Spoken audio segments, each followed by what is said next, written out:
Fala galera, beleza? Professor Léo da Física mais uma vez com vocês, trabalhando tópicos importantes para a prova do Enem e seu vestibular. Dessa vez escolhi o tópico de pressão hidrostática, onde nós vamos entender a pressão que um líquido faz sobre você quando você mergulha em uma piscina, por exemplo.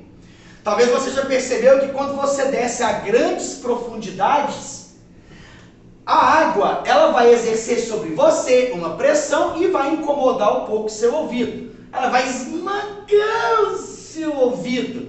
Então, na verdade, ela vai exercer uma pressão. O que acontece então? Essa pressão, também conhecida como princípio de Stephen, ela mostra pra gente que depende somente da profundidade. Por que eu estou falando isso? Imagina uma piscina olímpica, 50 metros de comprimento. Cara, isso não interessa na pressão que o líquido exerce no fundo da piscina. A pressão ela vai depender somente da coluna de água que está sobre você, que está sobre a profundidade, o piso da piscina. Então não interessa se é um tubo fino, se é um tubo largo. Pera aí, como é que você fala um negócio desse se não é tubo largo, tubo fino? Porque a pressão depende da coluna de água. Vamos provar isso matematicamente e vai ficar melhor de entender. Coloquei então um recipiente onde eu tenho uma quantidade de água. Esse meu recipiente ele vai estar aberto e sobre ele uma pressão atmosférica. Beleza. A pressão depende da força que você exerce e da área de contato. Então, vamos considerar que eu tenho que a pressão, ela depende da força, só que essa força é o peso que o líquido exerce na profundidade do recipiente. Então, eu vou colocar a palavra peso. Eu não vou escrever somente a letra para não confundir. P é igual a P.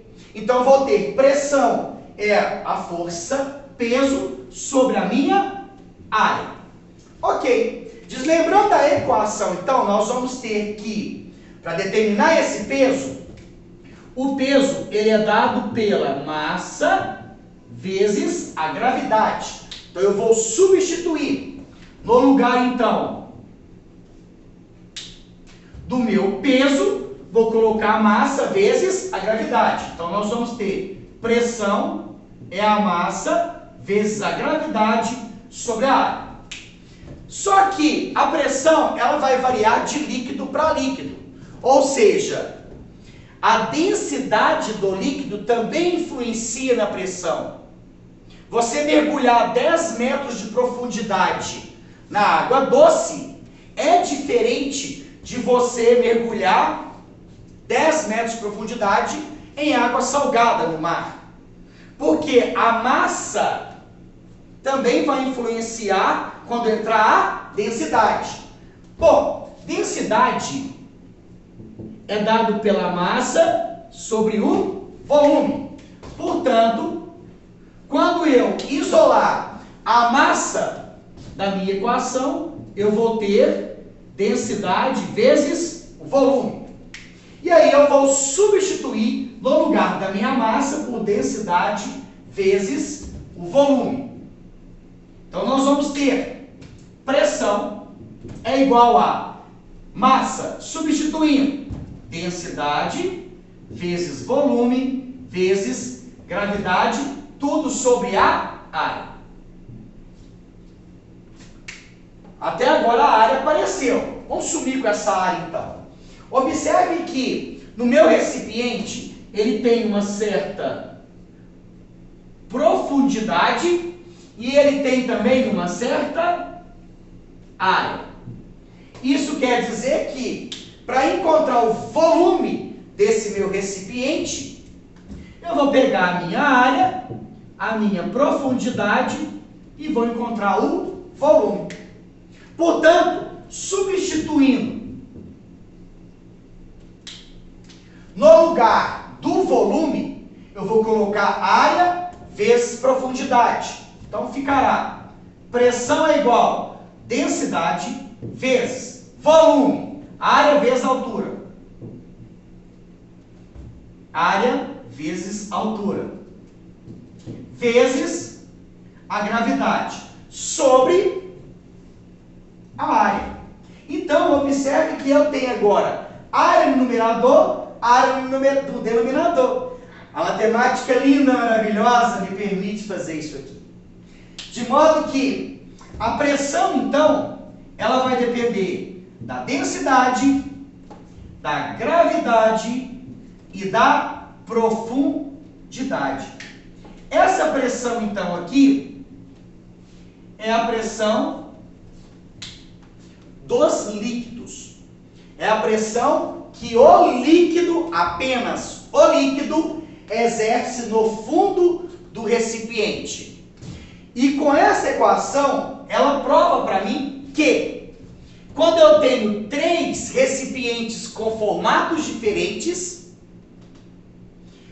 se eles forem de mesmo líquido, obedecendo a primeira frase que eu coloquei, para mesmo líquido, a pressão ela vai depender somente da profundidade.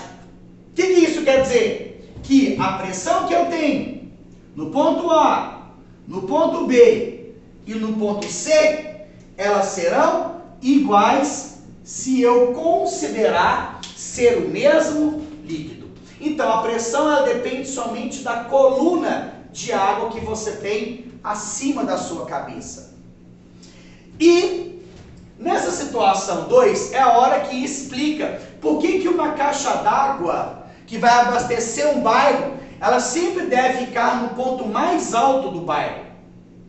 Porque aí a gravidade faz o restante do trabalho. Ou seja, vai exercer uma força-peso, puxar aquela água e vai encher as caixas d'água. Então vamos considerar que eu tenho uma caixa d'água num ponto mais alto, ela está até na tampa de água, e um cano que vai levar água até a caixa d'água que está sobre um prédio. E olha que interessante, eu coloquei uma seta fazendo o líquido subir. Por quê? Porque a caixa d'água que alimenta o bairro, como ela está num ponto mais alto, ela vai ter uma coluna de água maior.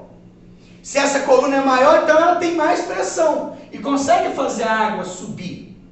E aí, para você determinar qual que é a coluna que nós vamos ter, eu vou pegar o maior nível de água que eu tenho, ou seja, quanto mais cheia a caixa d'água está, mais pressão ela exerce na ducha da sua casa, por exemplo.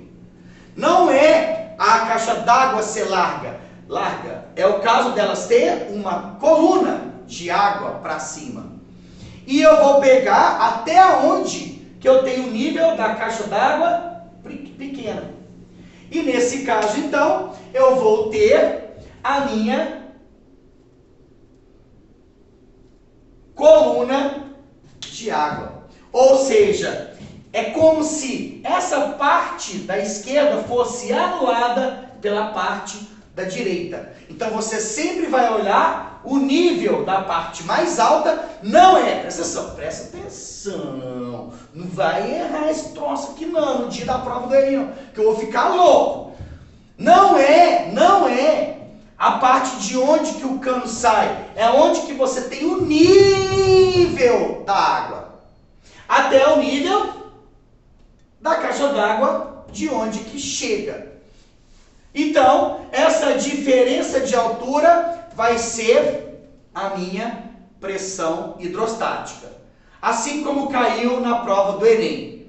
Vamos ler a questão com vocês. Enem 2012.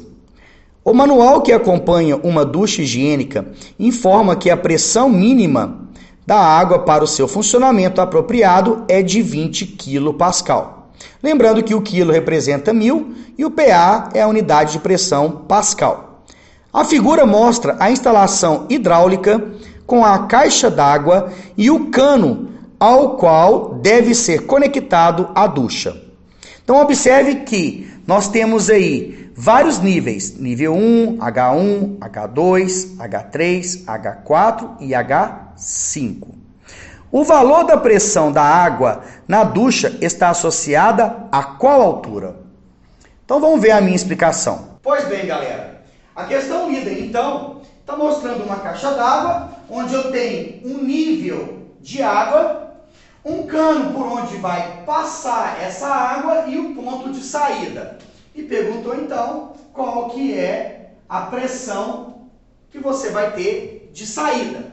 É simplesmente olhar o nível da caixa d'água, eu acabei de falar isso, o nível da caixa d'água e o nível do ponto mais baixo.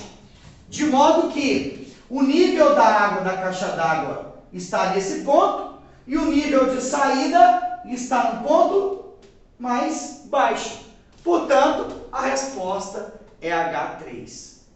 Lembrem que pressão hidrostática é somente a coluna de água, do ponto mais alto até o ponto mais baixo, e não interessa o meio do caminho, não interessa o meio do caminho, ok?